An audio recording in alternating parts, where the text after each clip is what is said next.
been consistent is that the VIX has looked the same. The VIX has been inside of a series of traditional short setups, and the indices are in variations of longs.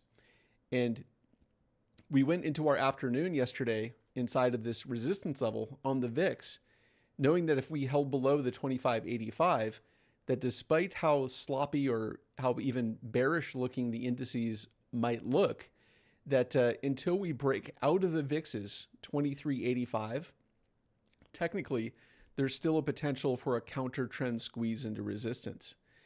And we can look at our other leading indicators here for a moment. You notice that the dollar is squeezing up into its resistance levels. And it's not only from our last week's highs to lows, but it's yesterday's highs to lows. And so there's a dollar weakness trade sitting right inside of that resistance level. If you think about that, the dollar and the VIX are inside of resistance levels together.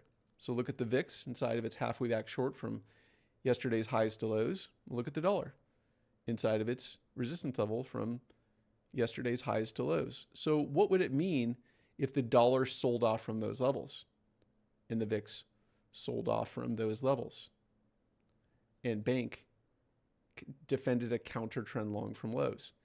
That means that, like our other Tuesdays that we've had over the last 3 weeks, we had this bit of a beach ball underwater moment here as we're moving forward into the morning.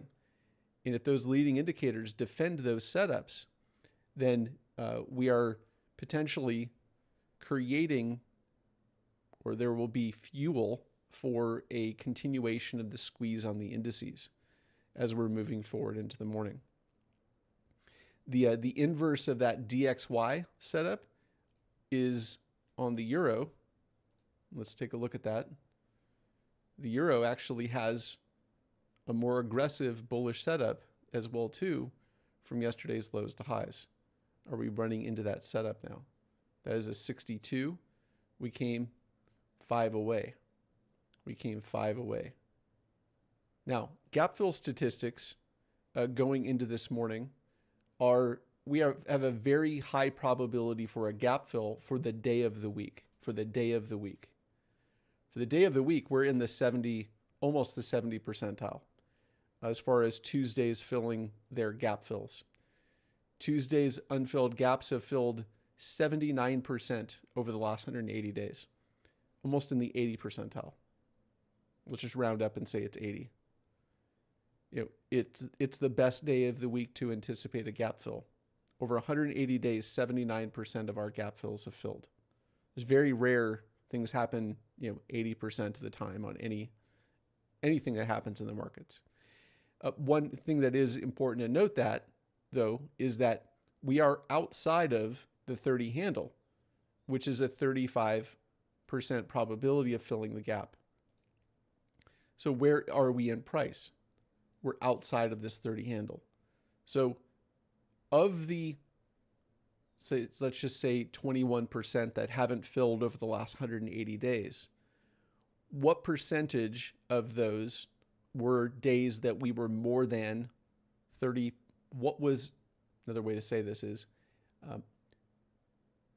of those 21% that didn't fill,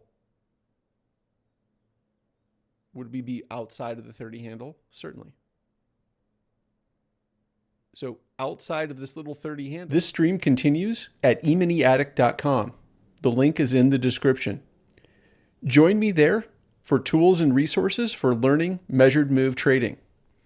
I wrote the book on the measured move.